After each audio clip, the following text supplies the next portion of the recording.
Okay, good morning, everyone. Morning. I would have wanted to greet you in Chinese, but I don't want to make fun of myself. I haven't practiced, so let me just greet you in Filipino. No? Isang mapagpala at mapagpalayang araw po sa ating lahat. In English, it's a nurturing and liberating morning to us all. Okay, so I'm your moderator for this panel. I'm Kristoffer Berse. I'm the Dean and Associate Professor of the National College of Public Administration and Governance at the University of the Philippines in Manila, in Quezon City. And I work primarily in the area of disaster risk management, climate action, crisis management, and policy mobilities. And we're lucky to have with us today for this panel, of course, a distinguished, panelists panel of experts, and starting off with here to my left, Sunjoy Joshi, who is the chairman and CEO of Observer Research Foundation, ORF, which is the 20th ranked 20th globally among think tanks in the world, including U.S. Think tanks. So, and number 2 in Asia. And of course, that's because of Sunjoy's leadership. And Sunjoy is also teaching in different universities in UK. And for the youngsters here, he has a university YouTube commentary. If you're interested, you can follow on the place of India in the whole primary and geopolitics. And next to him is, of course, Harry Harding. Maybe a familiar face to us all here. Let's give him a round of applause also. He's a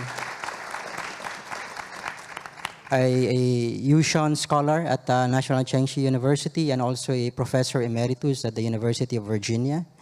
And he's one of our well-published and well-respected scholars on Asia and Asian-US relations. So, Harry, here for you. He is also working on an upcoming book to tracing the relationship between U.S. and China from Clinton to Trump. So better watch out for that. Maybe you can talk to him afterwards. And last but not the least, we have Alicia García Herrero.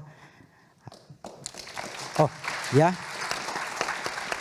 He's the she's the chief economist for Asia Pacific at Natixis, but she also serves as a senior fellow at Bruegels, a Brussels-based think tank working primarily with central banks all over the world. Well published. She's also, you might have seen her in international media, in CNN, CBS, and so on. And also in social media, she's quite active. In 2020, she was number 6 top social media leader by Refinitiv. Yeah. So many of our panelists here, actually, if you want to learn more about their thoughts and insights about our topic, you can engage with them even after the event. But anyway, to save on time, we have about 30 minutes. Let me just put some context to the panel today. In today's panel, we'll be talking about how think tanks can play a role in dealing with the different uncertainties that we're facing now, particularly in terms of shaping public policy and promoting resilience. And resilience itself is not exactly a new concept. No? It's something that we have been discussing, in different fields, in different disciplines. In 1973, Hollings, for example, talked about it in the context of ecological stability. And since then, it has been discussed quite extensively in different disciplines, in infrastructure engineering, in sociology, in psychology, and even to some extent, and even to later on in IT, in climate change, and more recently, of course, we talk about it in the context of public health and the pandemic, which is, of course, the theme of this year's panel.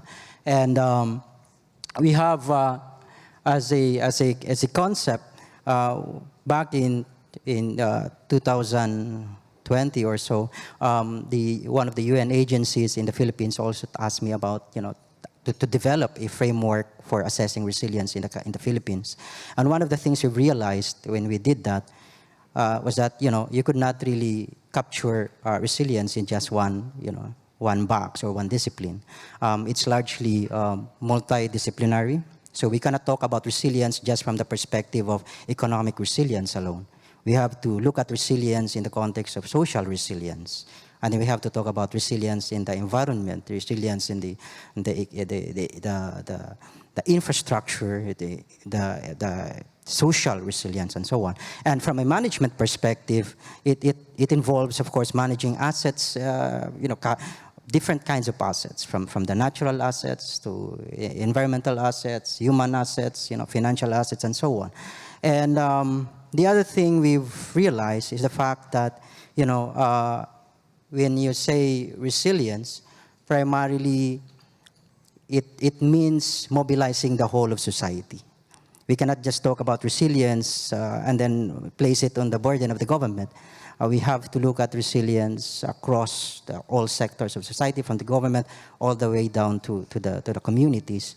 And that would mean, of course, that we have to develop certain level of capacities. And in our review, regardless of discipline, there are three main characteristics when it comes to capacities or a system that's resilient or to different disruptions. Number one is that we found out that a system has to be able to sort of like anticipate future disruptions, future uncertainties, basically. We should be prepared for that. And the other one is the capacity to be able to cope and deal, maybe even absorb certain impacts, and in the process adapt to the different possibilities. And the last aspect has something to do with our capacity to recover quickly and for the better. Because the main problem, especially in many countries in the Asia Pacific, is that we tend to recover from certain disruptions without necessarily learning from those experiences. So we recover and we return back to the same old state that made us vulnerable in the first place. So the idea with becoming resilient is to be able to bounce back or build back better. So it is in this context that I'd like to situate our discussion now when it comes to think tanks and how think tanks, for example, can shape policy and promote resilience, given the uncertainties that were partially mentioned also by Malcolm earlier. And so, but before we go into that, I'd like to start off with Harry. And Harry, if you can give us quickly like an overview of how think tanks have evolved and shaped public policy in the US or elsewhere in the past. Well, thank you very much, Chris. Thank you for the introduction to the panel. It's a great pleasure to be with my fellow panelists, Sunjoy and Alicia, whom I like and respect very, very much. It's a great pleasure to be here as part of this initial annual CAPRI Forum. It's hard for me to generalize about the evolution of think tanks in the United States.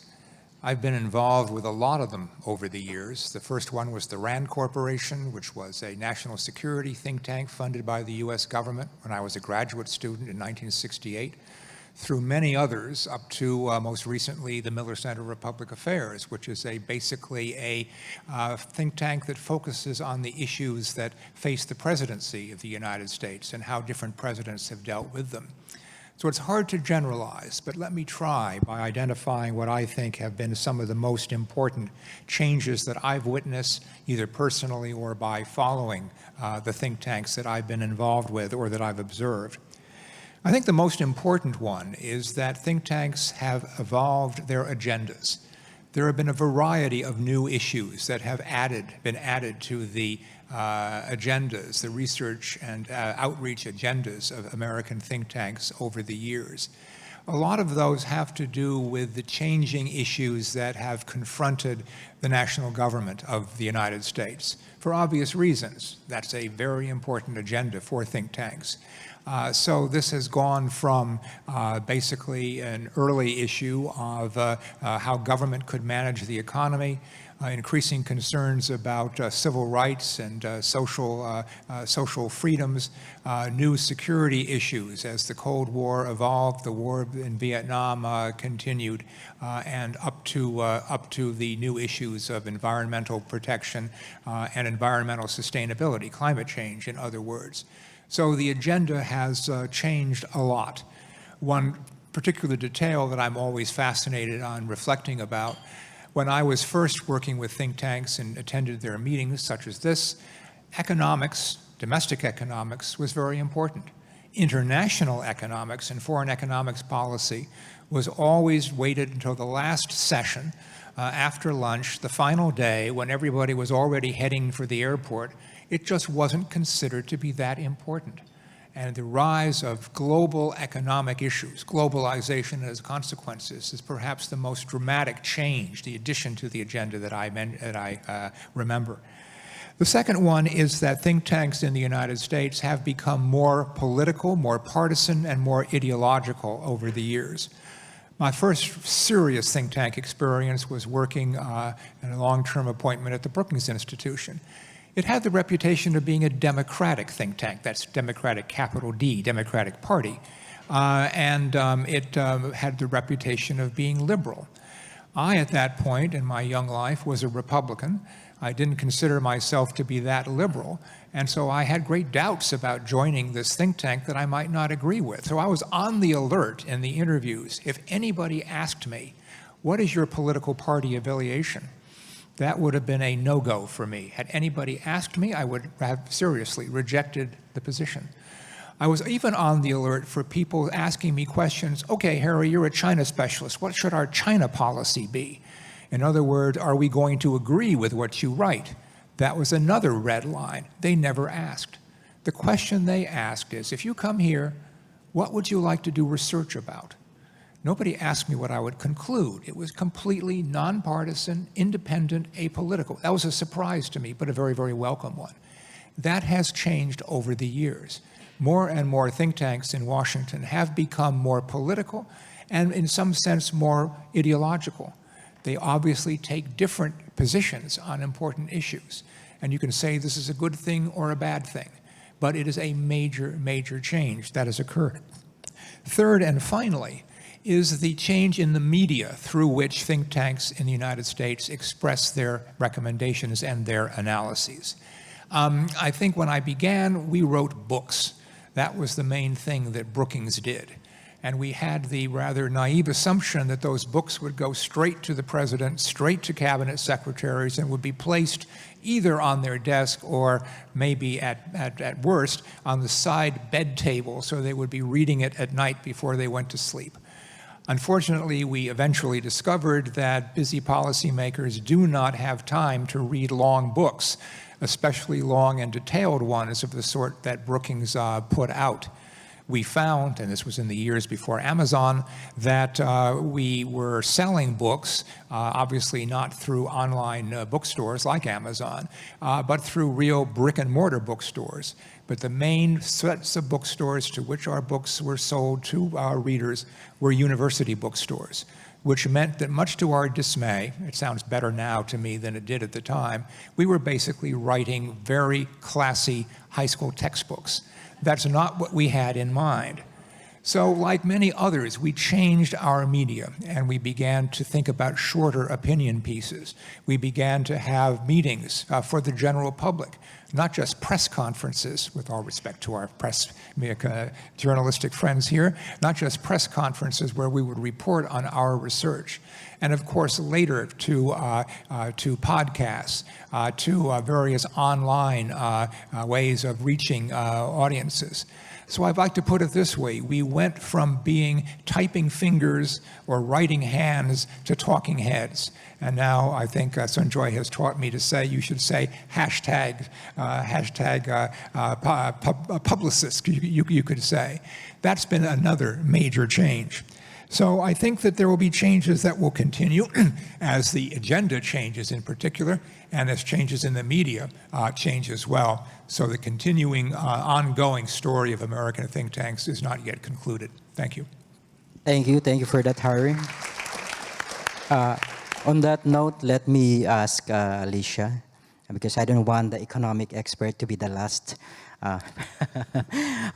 Can you share us a bit about your experience working with Bruegels and some of the maybe success stories in shaping policy, working with central banks and so on?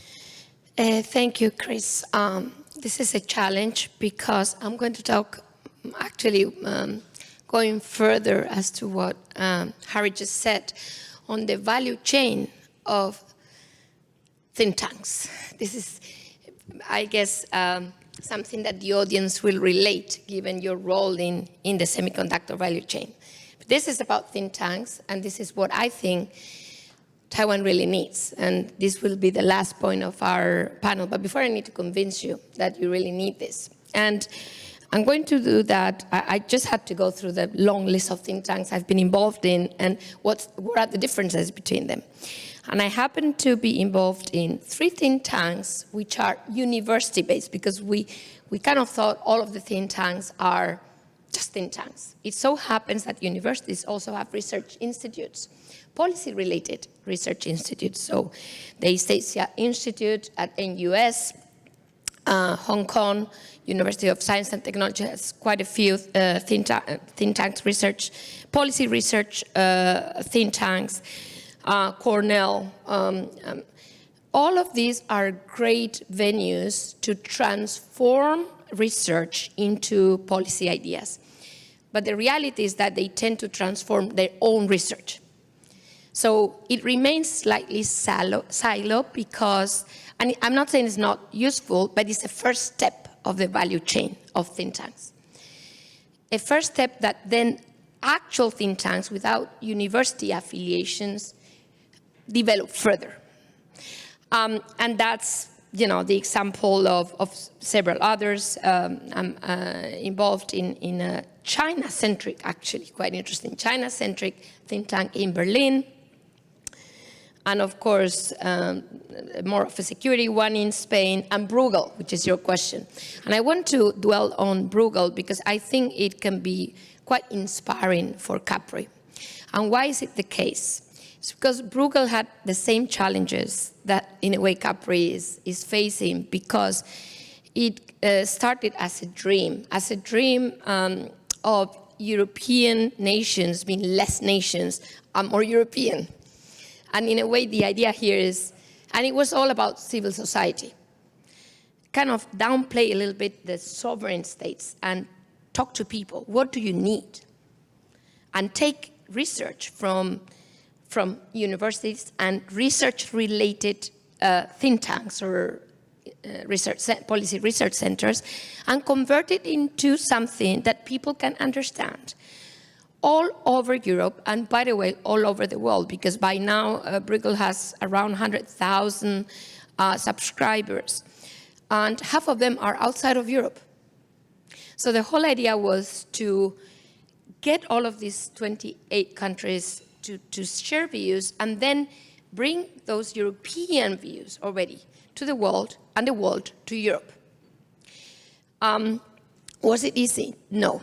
And why wasn't it easy? Because, Harry, you're talking about how more political think tanks are in one country. Just imagine in 28 countries. Yeah? I mean, the push of the sovereign to kind of, which by the way, finance Bruegel. So, you need to make sure that all of these sovereigns don't overdo what Bruegel was trying to do. And that's hard. And the second thing is you don't want to be dominated by technicians. You know what I mean? Technicians. Ideas that nobody understands. So you need to transform that to be understood all over the place, which is not easy. So communications is key. No more books, although books need to be read, by the way, for the hashtag. You cannot just hashtag if you don't read the books. Somebody has to read those books. That's the role of think tanks. So you can't remain shallow. You need to go deep and back to what people can understand. That's, in my view, the role of the think tanks, independence, and finally, be quick. And I think the pandemic showed us how important think tanks are to come to policy options that everybody needs. So for me, think tanks have become more important than ever because our problems have become more urgent than ever, quicker than ever. This is not only public health, obviously public health, but also technology. How fast is now ChatGPT into our lives, and nobody understands what the impact is going to be. So no matter how much basic research or social research in the case of that specific problem can do, we need think tanks to react very quickly, possibly not with a national view, but with a global view, at least a regional view in the case of Asia. So that would be all from my side. Thank you. Okay, thank you, Alicia. Thank you for that. Sunjoy, can you share with us some of the good experiences you've had, success stories you've had with ORF? Thanks, Chris, and Lisa, it's a pleasure being back in Taipei after the pandemic for the first time, thanks to you. And being part of CAPRI has been a great experience for me. Chris, your question about success. Success is relative. Many times, I'd like to paraphrase that with a statement saying, success often is not a matter of who you are or what you are. Success very often is a matter of where you find yourself to be at a particular point of time. And with regard to ORF, for whatever we have done, we've achieved or not achieved, let me get into take Harry's point as to how think tanks evolved in India. It's a different story. In India, there were no think tanks. There were a few shark tanks which were run by the political parties, but no think tanks really. Then 1990 at the same time, which is a very important year for, I think, decade for Taiwan. For India also, India was going through a crisis. We had a severe balance of payments crisis. We had a weak government in power. We could not build consensus. And so ORF was created as an organization to manage divergence, to manage different ideas across the political spectrum, to reach a consensus on a process of reform which had become inevitable. So there was a political need for that kind of an organization to be created, and that is how ORF was born. And because of its beginnings, the rest is history. India went through a process. We government did cobble together a consensus to bring about actual genuine journey of reform, which had dramatic influence not just on India, but across the world. And Indian economy became what it was, starting with that process. Now, ORF, yes, played a role there. It played a seminal role in that process. But what it primarily did, as I said, was the ability and the credo that you must get divergence together, get different voices, different political parties, left, right, center, around a table, give them a platform with just one mandate. This is necessary, this needs to be done, and build a common minimum platform. So that is how ORF had its beginnings. So when you say success, that is how I would like to describe it. There was a time, there was a place, and that is where we succeeded. Things moved, things have moved on since then. Then the next thing which happened was, technology became big in India. Technology became big in India because, I would say, in spite of the government. The government did not understand the IT sector, so it forgot to regulate it. So it had runaway growth. The government worked during the day and the IT sector grew at night when the government was sleeping. And phenomenal growth in communications, IT technology took place during those decades. And in between that process, around the years 2008, 2009, 2010, we realized that this is a time when we will need to start thinking about technology policy. So we were then one of the first organizations to enter and jump into the idea of getting technologists, the big IT companies and others together, and trying to understand what is happening. Ultimately, yes, as we all today understand, the sector needs to be regulated. There needs to be fulsome, wholesome regulation which does not ultimately kill innovation. Because regulation can also, the big danger with regulation is a double danger. Either you over-regulate or you under-regulate.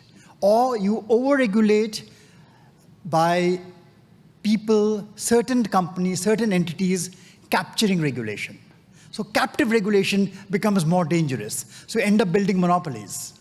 So the path to regulation is complex. The path to policy making is extremely complex. So that is another area we entered into at the right time, at the right place. But I would fundamentally say that what it began by doing and what it still tries to do in a world which has become even more fractious. India is a very argumentative country, has always been very argumentative. You know, our big religious book, the Gita, is about an argument taking place over 18 chapters at the beginning of a war. Instead of fighting a war, there's an argument between the teacher and his acolyte as to why this war should take place. So this has been the Indian credo. So we found a space, we found a niche, and after that there has been a plethora of think tanks coming into India. There's been a good growth of a number of organizations. And think tanks, it's a very loose label. There are different kinds of organizations which fit in under this umbrella called think tanks. And each one charts its own path, becomes its own self. That's what I would say. Thank you. Thank you for that, Sunjoy. You mentioned already some challenges that the think tanks have encountered over the years. Let me just contextualize that in the context of CAPRI. For example, it's a new regional or international think tank. How do you see, what are the kind of challenges that maybe we should anticipate and overcome in the coming years? Can you, maybe we'll start off with Sunjoy and then Harry and then Alicia. See, again, talking of CAPRI and where it finds itself. I mean, you can look at it as a challenge, but see, there are far too many opportunities today than challenges. And I would even say for any new organization. In fact, CAPRI's biggest strength is the fact that it came after 2020. I think many of us think tanks, including many in the US, are today jaded organizations. We were born in a different world. CAPRI is the only organization which has been seeded and founded at a time when the world, I talk of uncertainty, you know, think tanks revel in uncertainty. But for us, uncertainty was something on the horizon, distant. There was a cloud out there which you had to maybe find a path towards, navigate. We were looking forward to it, and that is the uncertainty we're living in. 2020, uncertainty became a pandemic. It hit everybody. It was, you know, ultimately it seeped into every institution of ours. And that is a bigger challenge. The 3 years post-2020, we are living in a very, very different world. This is a world where instead of looking ahead to the horizon, I would say the horizon has ceased to exist. There's no horizon. And we are finding ourselves in a world which is actually starting to look back. We are reinventing history today. We're trying to go back. Some countries are going back 20 years, some countries are going back to the old Cold War, the divide between the East and the West. The pandemic actually drew another major fault line, which is a forgotten divide between the North and the South. We'd forgotten the North and South divide. We didn't talk about it. When we assemble in think tanks today and in conferences like this, we are again talking about the deep North and South divide, how we have different attitudes, how we're very, very different countries. So these are divides which have been created. We have moved forward only to go back. Now, in this environment, in this situation, I think a new think tank like CAPRI again can reset the clock and move forward, move ahead. You started with the pandemic. Your major studies have been with the challenges thrown up by COVID. And as Malcolm reminded us yesterday when he was speaking at the ISE, no country really came out with flying colors in the pandemic. Everyone had problems. Everyone realized the limitations of the institutions. Every country realized the lack of capacity in its health systems, in its response systems, in its economic systems. You know, it's a much wider domain which got threatened by the pandemic, and we're still feeling the effects. So in this very, very uncertain world, which you find ourselves in, and where uncertain meaning it's a pandemic of uncertainty which has hit every institution, every political party, every country, every economy today. We don't know which way we're headed. Now here is an opportunity for a think tank like CAPRI and for all think tanks to, yes, reinvent themselves and look again, move a world forward rather than backward. That I would say is the challenge. Hey, thank you, Sunjoy. Let me just jump right off to our last question, Harry. I was because mentioned about Sunjoy mentioned about the potential role of CAPRI as a in a special place based in Taiwan, and potentially challenging some of the difficulties in typical think tanks. Let me ask you, Harry, how do you see the potential of an organization like CAPRI to break down or break national barriers, or maybe even improving U.S.-Asian relations, given that it's your expertise? Thank you. Well, I think national barriers will always exist to some degree, and there will be differences in perspective, in priorities, in answers from society to society, and that will be, I think, a positive thing. I think that where CAPRI's potential comes in is exactly what we've already talked about. Most think tanks in Asia are very closely associated with government, or sometimes with the major corporations that establish them. Some of them are funded by the government. Some of those government-funded think tanks do very good work. But I think that what we can do is to set a model for independence and for dialogue across different sectors and across different issues. And try, above all, to draw the experience from Asia, looking at it as objectively and independently as we can, to identify strengths, weaknesses, successes, failures, to draw those lessons and to convey them to the rest of the world. Not to be copied, but to be studied, to be considered, to be learned from. And as several of us have already said, there is a very vibrant Asia-Pacific region, but it doesn't talk to each other as much as you actually might think.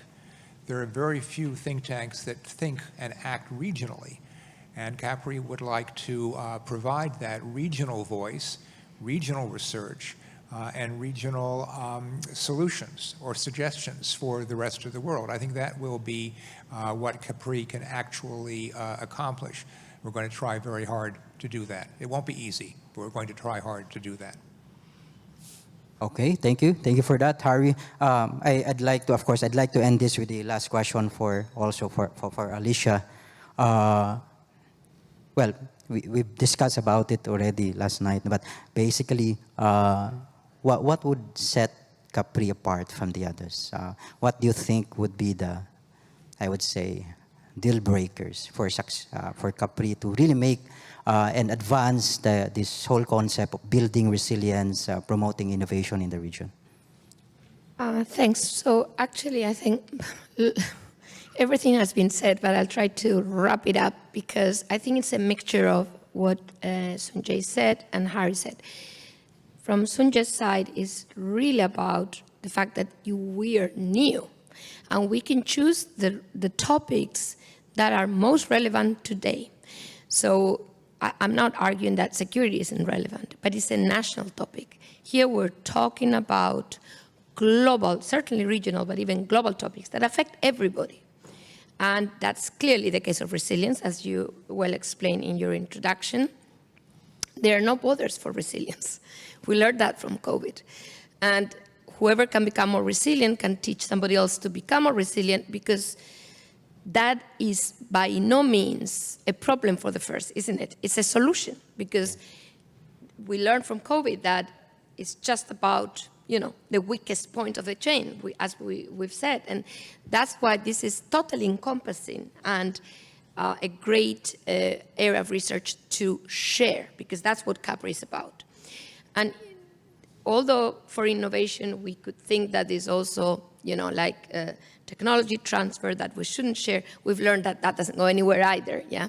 And therefore, I think the choice of topics is essential. We can talk about also mental health, yeah? Which we've learned the hard way, how important it is during COVID. So all of those topics are not there in traditional think tanks. First of all, they don't have the people. They're stuck with the old topics, and we can do much better on that. And finally, this is Harry. The idea of CAPRI is to trespass borders. which is so hard in Asia. It's hard everywhere. I gave the example of Europe, no matter the fact we have even a monetary union, and we still have this intrinsic national interest.